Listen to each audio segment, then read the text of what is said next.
안녕하세요. 저는 고등학교 국어교사로 아이들을 가르치다가 정년 퇴임을 한 60대 여자입니다.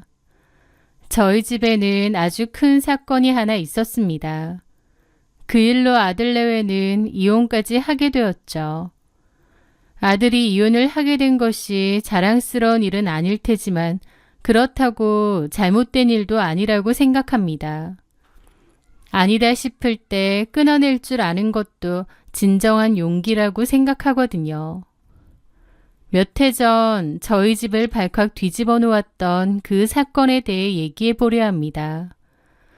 저희 남편은 몇 해 전 지병으로 먼저 세상을 떠났습니다. 남편하고는 사이가 좋고 서로 의지하던 사이였기에 남편의 빈자리는 오랫동안 서글프게 느껴졌었죠. 그래도 남편을 꼭 닮은 아들이 워낙 든든한 존재였기에 괜찮았습니다. 아들은 그 후 짝을 만나 결혼을 해 나갔고 집에는 저 혼자 남게 되었습니다. 저는 퇴임 후 남편이 남긴 아파트에서 홀로 조용히 살고 있었습니다. 바쁘게 살던 교직 생활을 끝내고 혼자만의 시간을 소소하게 보냈죠. 제가 사는 아파트는 오래된 아파트라서 베란다가 있었는데요. 거기에다 저는 화분을 여러 개 두고 작은 베란다 텃밭을 가꾸었습니다. 아침에 일어나면 베란다로 가서 물도 주고 정성스럽게 텃밭을 가꾸고 집 근처를 산책도 합니다. 오후에는 시집을 읽으며 차를 마시기도 했죠. 소박하지만 소중한 일상이 제게는 큰 행복이었습니다. 그때 아들 결혼시킨 지 1년도 채 되지 않은 상태였는데요. 제 아들은 어릴 때부터 꿈이 확고한 아이였습니다. 돈이나 명예보다는 자신이 사랑하는 일을 하고 싶다며 힘든 연극배우의 길을 걷고 있었거든요. 나중에는 제작도 한다며 작은 극단도 하나 운영을 했죠. 당장 돈은 별로 안 되지만 아들이 진정으로 원하는 일을 하길 바랬기에 아들의 일을 진심으로 응원해주고 지켜봐 주었습니다. 아들도 뭐든지 알아서 하는 성격이었고 최선을 다했어요. 그래서 언젠가는 아들 하는 일도 잘 되고 빛을 보지 않을까 생각했죠. 또 한편으론 일도 좋지만 좋은 짝 만나서 안정적인 가정도 이뤘으면 좋겠다 싶었는데 마침 그런 아들이 결혼도 한다고 하니 제게는 더 바랄 것이 없었습니다. 며느리는 아들이 운영하는 극단에 새로 들어온 신입 배우라고 했습니다. 예쁘고 싹싹한 성격이었고 아들의 꿈을 누구보다 잘 이해해 줄 수 있는 그런 사람이었기에 둘이 참 잘 어울린다고 생각했어요. 저는 아들 내외가 알아서 잘 살길 바래서 특별한 일 아니면 연락도 거의 않고 왕래도 거의 안 했습니다. 그러던 어느 날 며느리가 임신을 했다는 소식을 전했습니다. 결혼한 지 1년 반 정도 됐을 무렵이었죠. 손주가 생긴다고 생각하니 기분이 너무 좋더라고요.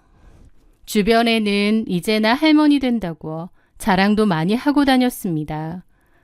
아들 내외는 저희 집을 찾아와 초음파 사진 한 장을 보여주었죠. 그게 제게는 세상 그 어떤 보물보다 더 값지게 느껴졌습니다. 저도 큰애를 30쯤에 낳았는데 그 아들도 아버지가 된다니 할머니가 된다는 생각에 기분이 묘하기도 하면서 어쩐지 뭉클한 행복감이 들었습니다. 제가 사별을 했기 때문에 가족이 늘어난다는 것이 더 기대가 되었던 것 같기도 합니다.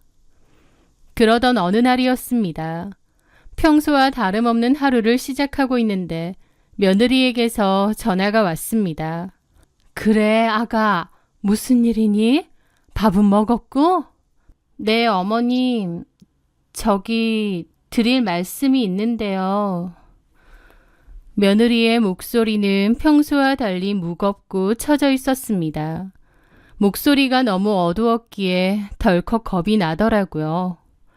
혹시 뱃속의 아이에게 무슨 문제라도 생긴 건 아닐까 하고 덜컥 심장이 내려앉았죠.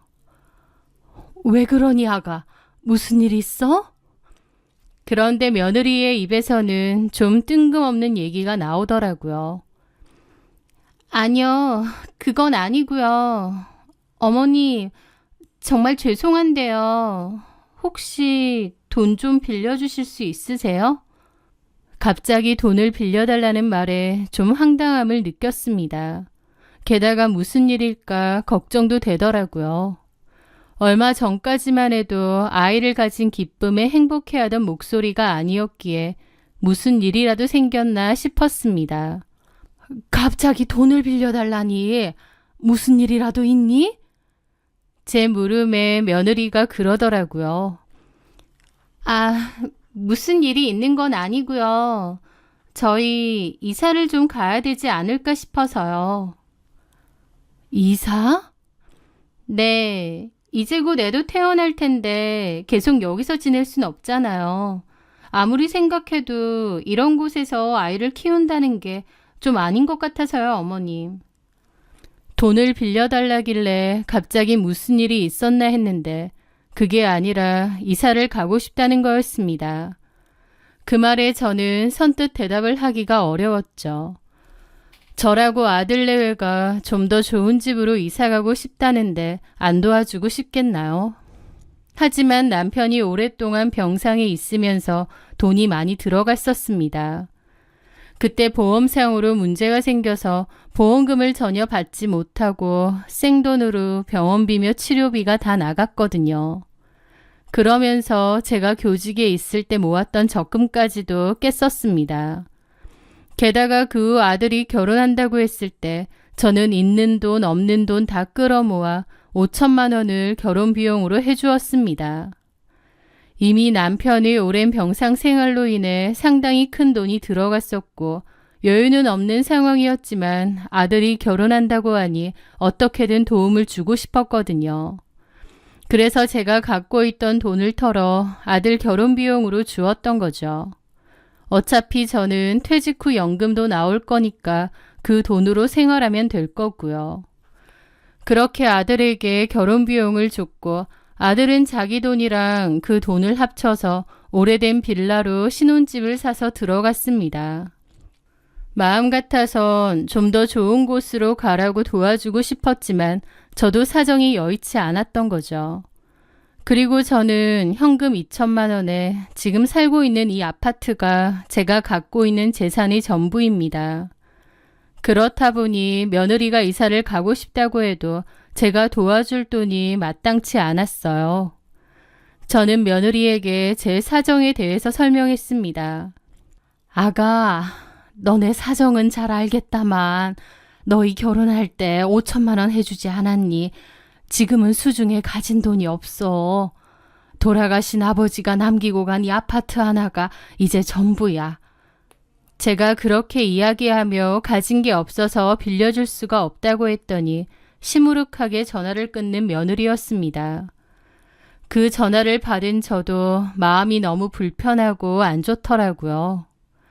아들 내외가 아이 때문에 이사 가고 싶어 하는데 도움을 못 주니 제 마음은 오죽했겠나요. 그날 내내 마음이 안 좋았던 저는 오후에 아들에게 전화를 걸었습니다. 아들, 통화되니? 예, 엄마. 아까 네 처한테서 전화가 왔는데 집 이사 가고 싶다고 돈 얘기를 하던데 무슨 일 있는 거야? 제 물음에 아들은 깊은 한숨을 내쉬었습니다. 아, 시연이가 엄마한테 전화를 했어요? 미안해요, 엄마. 그런 전화 하지 말라고 했는데. 갑자기 이사 얘기는 뭐야? 모르겠어요, 엄마. 시연이가 갑자기 이사를 가고 싶다고 하네. 임신 때문에 그런가 봐요. 갑자기 30평대 신축 아파트 사진을 보여주면서 그리로 이사 가자는 거예요.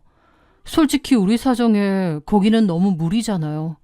그래서 내가 옮기는 건 천천히 생각하자고 했는데 엘리베이터도 없는 이런 빌라에서 애를 어떻게 키우냐고.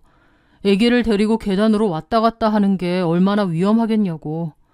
또 유모차고 뭐고 어디 둘 거냐고 그러는 거예요. 시연이 말도 틀린 말은 아닌데 갑자기 무슨 돈이 있어서 이사를 가겠어요. 그래서 일단은 지금 집에서 키우면서 천천히 계획을 잡자고 했는데 애 낳기 전에 가야 된다고 며칠 전부터 계속 난리야. 그래서 나도 정신이 없었어요, 엄마. 우리 사정 알면서 저러는 게 답답하기도 한데 또 한편으론 뱃속에 애 걱정돼서 예민해서 그런가 싶기도 하고. 나도 미치겠어요, 엄마. 라고 하더군요. 속으로 끙끙 앓는 착한 아들이었습니다. 저는 그런 아들이 너무나 안쓰럽고 아무것도 도와줄 수 없는 제 자신이 참 무력하게 느껴졌습니다. 그때 며느리로부터 또 전화가 왔습니다. 며느리의 목소리는 부쩍 밝아 보이더라고요. 그러면서 저한테 그러는 겁니다. 어머니, 제가 잘 생각해봤는데요. 어머님, 저희랑 합가하시는 건 어떠세요? 뭐라고? 합가? 네, 어머님 사별하시고 혼자 오래 사셨잖아요. 혼자 사시면서 얼마나 적적하고 외로우세요. 차라리 저희랑 살면서 태어날 저희 아이도 좀 봐주시면 좋잖아요. 저도 그러면 다시 일 나갈 수도 있고 어머님도 집에서 마냥 있으시는 것보다 손주 좀 봐주시면 좋고요. 다른 며느리들은 몰라도 저는 어머님이랑 같이 사는 거 좋거든요. 제가 어머님 많이 좋아하잖아요. 아시죠? 그러는 겁니다. 사실 저는 그때까지 아들네와 합가하고 싶은 생각은 전혀 없었습니다. 저 혼자 사는 지금의 생활이 평화롭고 여유롭고 좋은데 합가라니요. 피차 불편할 것 같았죠. 저는 썩 내키지 않았고 서로 불편할 텐데 같이 사는 건 좀 무리가 아니겠냐 했습니다. 그렇게 거절의 뜻을 내비쳤지만 오히려 며느리는 적극적으로 저를 설득하려 하더군요. 며느리의 계속된 설득을 듣다 보니 저도 마음이 조금씩 달라지긴 했습니다. 가만 돌이켜보니 혼자 사는 게 편하고 좋으면서도 또 마음 한켠이 허한 건 사실이었어요. 또 이사가고 싶어하는 아들내외에게 도움을 못 준다는 미안함도 있는 상태였고요. 혼자 많이 고민을 해봤는데 또 며느리 입장에서 시어머니에게 먼저 합가를 하자고 제안하는 게 쉬운 일은 아니잖아요. 그런 점에서 며느리가 좀 기특하기도 하고 고맙기도 하더라고요. 저를 위해서 합가하자는 것도 있다고 했으니까요. 저도 좀 긍정적으로 생각을 해보게 되었죠. 먼저 합가하자고 얘기해줘서 고맙다만 집을 어떻게 해야 할지 모르겠구나. 제 말에 며느리의 목소리가 엄청 밝아지더니 그러는 겁니다. 어머님, 어차피 저희랑 합가하시려면 그 아파트 정리하셔야 하잖아요. 이참에 어머님 사시는 아파트를 파는 건 어떨까요? 내가 지금 살고 있는 곳을?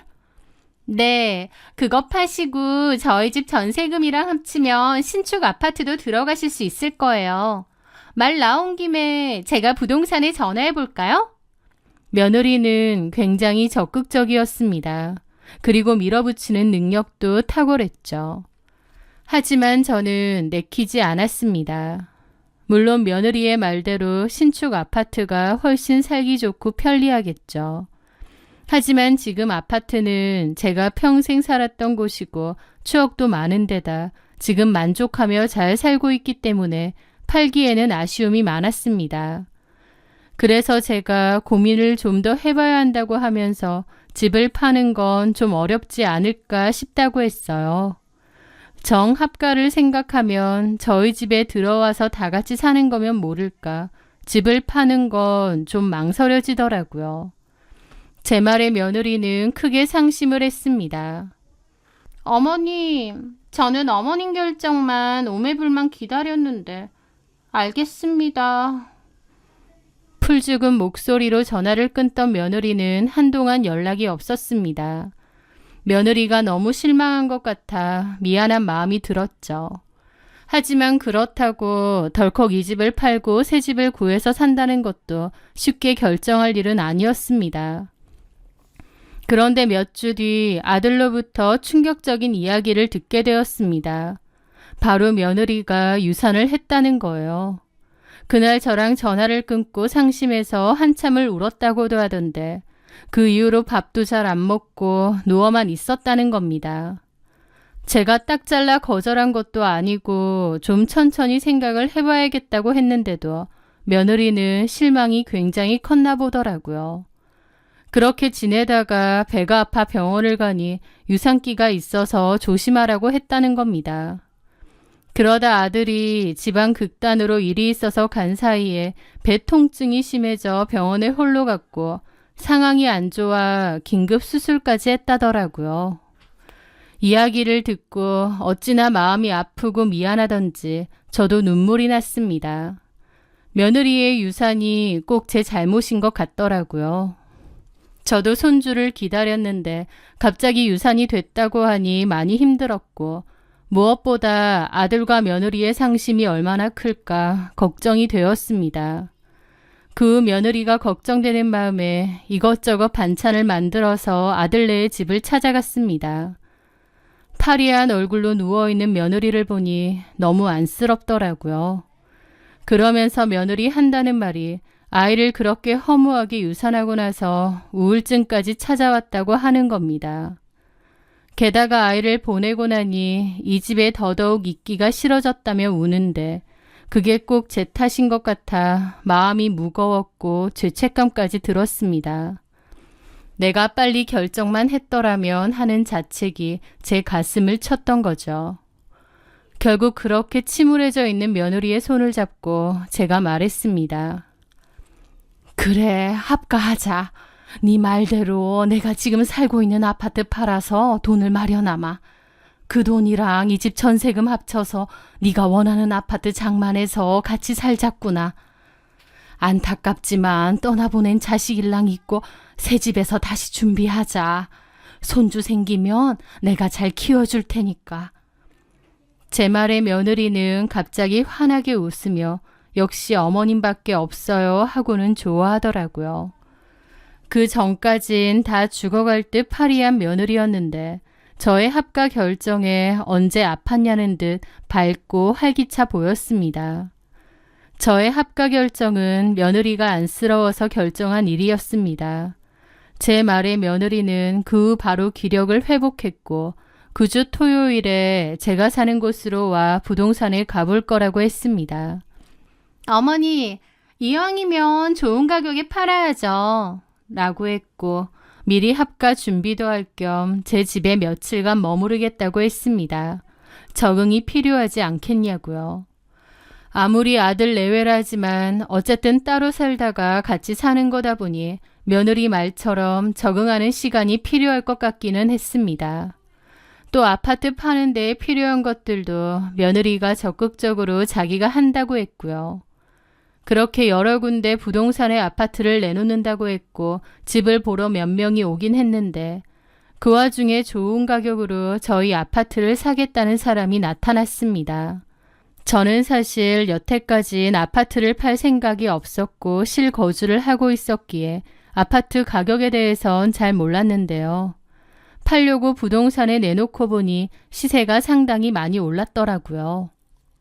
아파트가 오래되긴 했지만 주변 상권이 워낙 좋고 학교든 뭐든 다 있다 보니 가격이 떨어지기는커녕 오히려 올랐다는 거였습니다. 그렇게 좋은 가격으로 살던 아파트를 정리하게 되었습니다. 그 사이에 며느리와 큰아들은 이사갈 새 집을 알아보러 다닌다고 정신이 없었죠. 그러다 마침 꽤 괜찮은 자리에 있는 지어진 지 2년 정도 된 신축 아파트인데 34평 금매 아파트가 나왔다며 이걸로 하고 싶다고 연락이 왔습니다. 저희 집 판돈이 생각보다 꽤 많이 나와서 굳이 아들네 집 전세금을 합칠 필요도 없겠더라고요. 그래서 아들네 집 전세금은 그냥 현금으로 갖고 있기로 하고 아들은 그 전세금을 저에게 주었습니다. 저보고 갖고 있으라면서요. 그리고 저는 제 집 판돈으로만 그 아파트를 사기로 했습니다.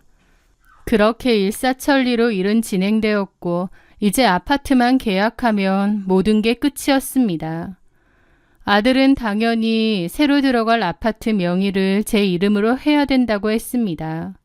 저도 그렇게 하는 게 맞지 않나 싶었어요. 그런데 며느리의 의견은 다르더군요. 아파트를 자기 남편인 저희 아들 명의로 하고 싶다고 했다는 거예요. 게다가 그 과정에서 마찰이 좀 있었는지 부부싸움까지 했다고 하고요. 저는 내 명의로 하겠다고 했죠. 그랬더니 며느리가 앞으로 자기들이 저를 죽을 때까지 모시고 살 건데 아들한테 이 집 명의를 해주는 게 맞지 않겠느냐 그랬다는 겁니다. 제가 살던 집 팔아서 아파트를 사는 건데 그걸 왜 아들 명의로 해야 하는지 이해는 안 되더라고요. 하지만 저는 좋게 좋게 이야기하며 일단은 상속 문제도 있으니 내 명의로 매매한 후 천천히 생각하자고 했습니다.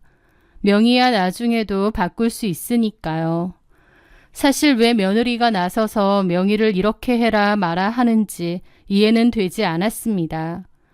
하지만 그냥 넘어갔고 어쨌든 그렇게 집을 샀죠. 그리고 그 집에 들어가게 되었습니다. 그런데 이사간 후 저에게는 참 어이없고 기막힌 일들이 벌어졌습니다. 합가를 한 지 일주일도 안 됐을 때였습니다. 며느리가 갑자기 자기 언니가 이혼을 하게 됐다며 오갈 데가 없는데 당분간 같이 살아야 될 것 같다고 했습니다.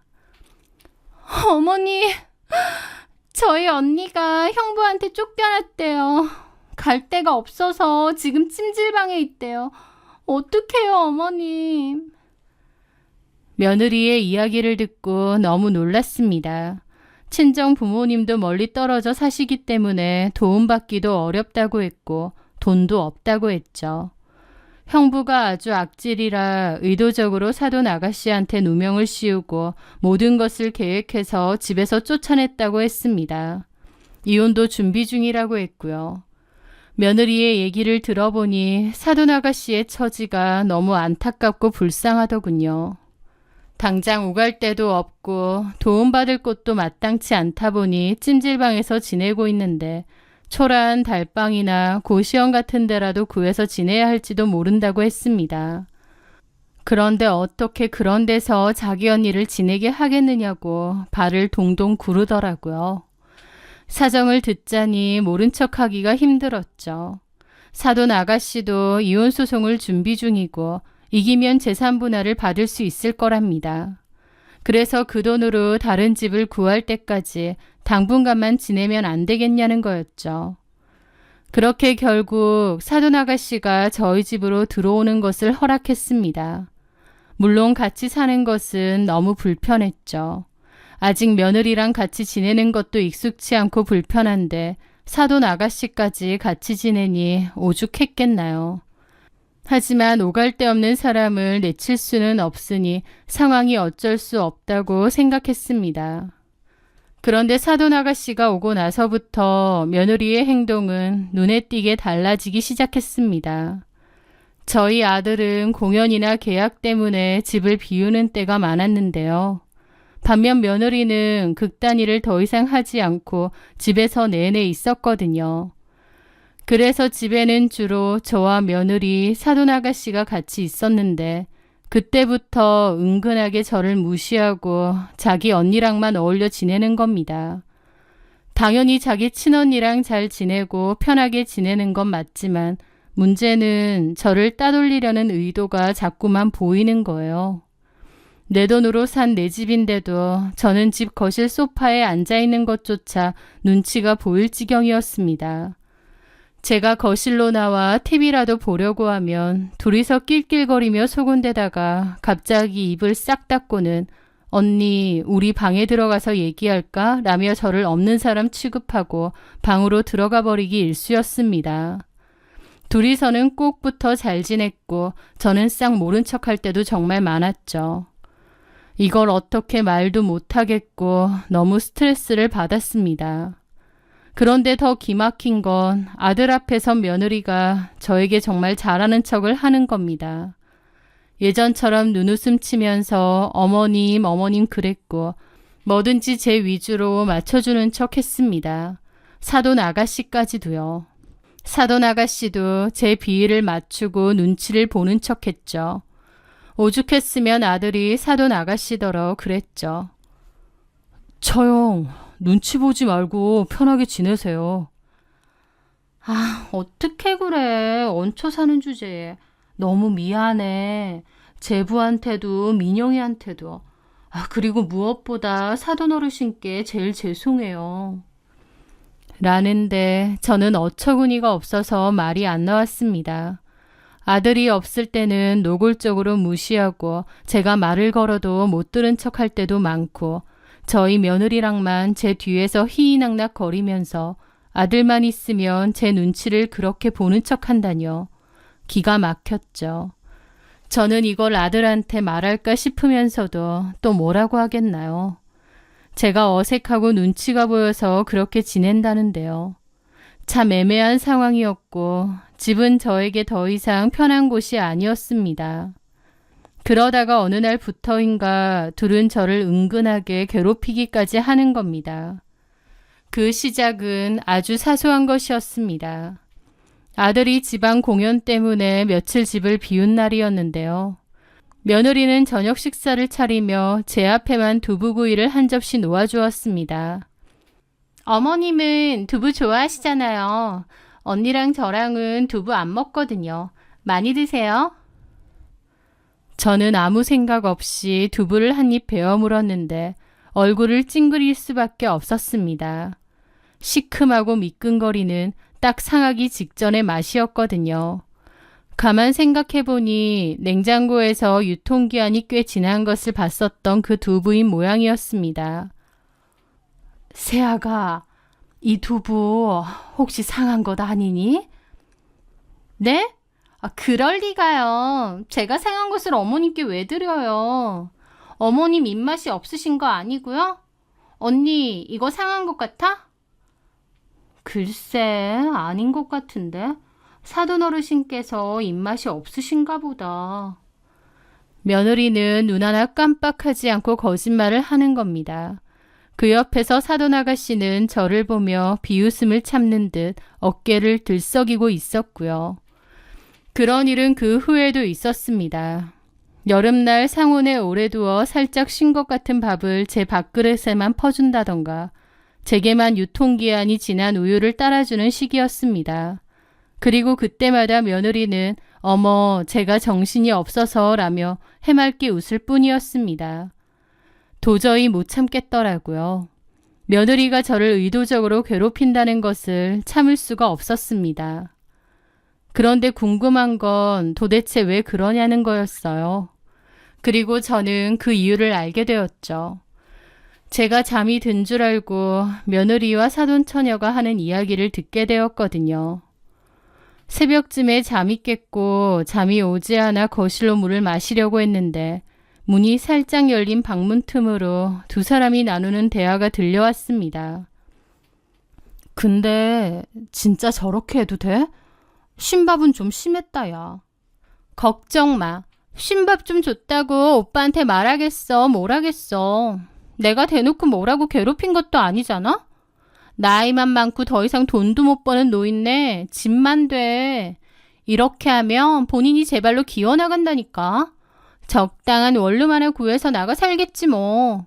그럼 이 집은 우리 거고 언니랑 나랑 여기서 편하게 살자. 나야 좋지. 아, 근데 참 너네 시어머니도 참 순하다. 가만히 참는 거 보면. 순한 게 아니라 본인 지은 죄가 있어서 그래. 죄라니. 설마 네 가짜 임신?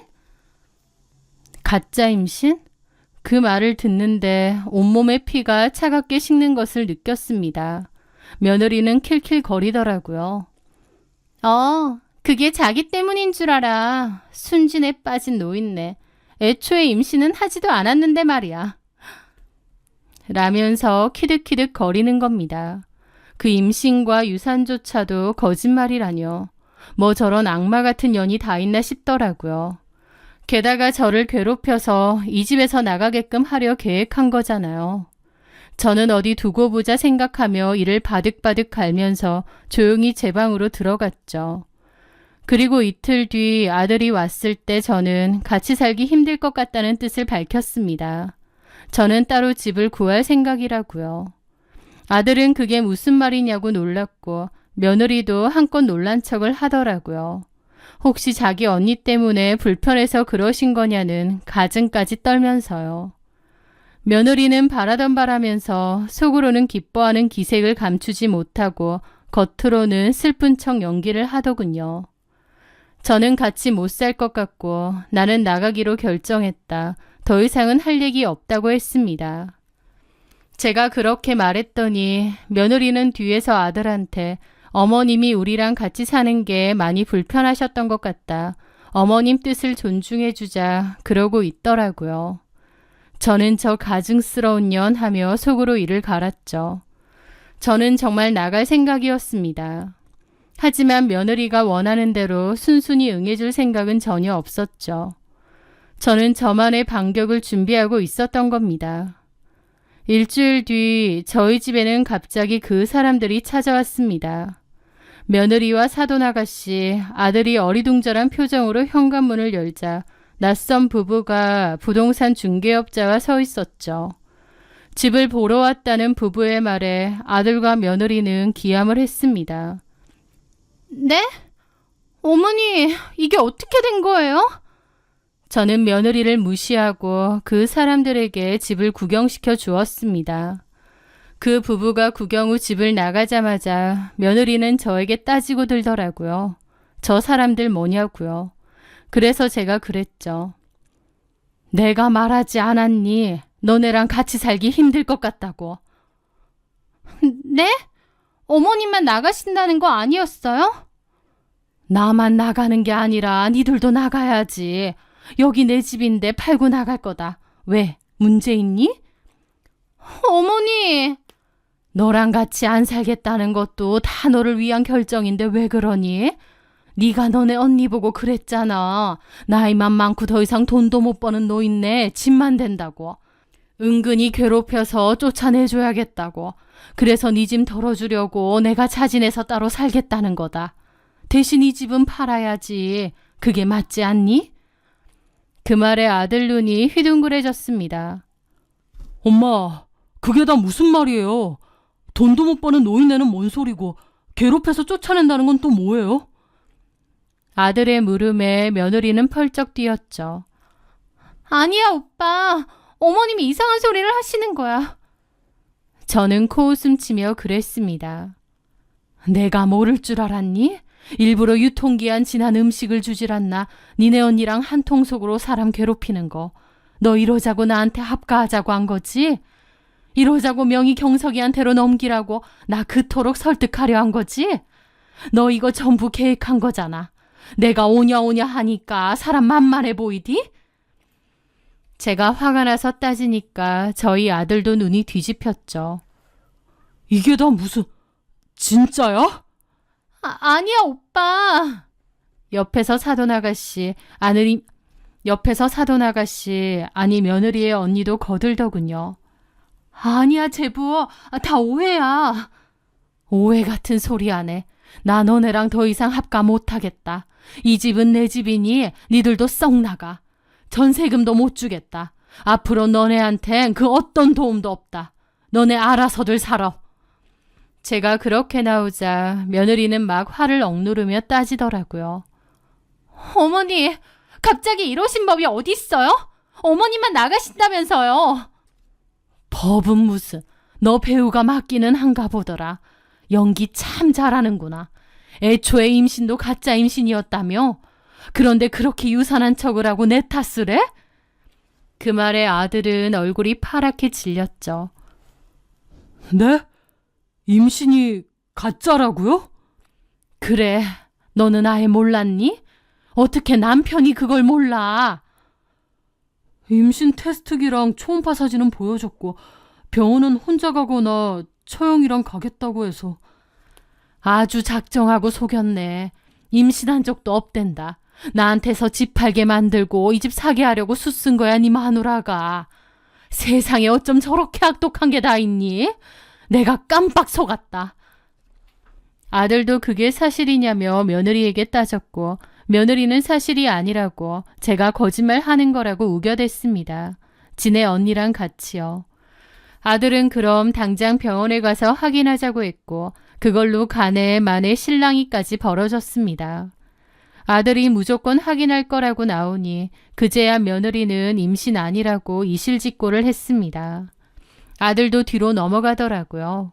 그렇게 아들과 며느리는 집안이 발칵 뒤집어지게 싸웠고 그 후 별것까지 하게 되었습니다. 아들은 제가 따로 구한 작은 집으로 들어와 저와 같이 지내며 이혼 소송을 준비했죠. 며느리는 모든 것이 거짓말이고 모든 것이 계획적인 애였습니다. 사람이 그렇게 악할 수 있는지 놀랍더라고요.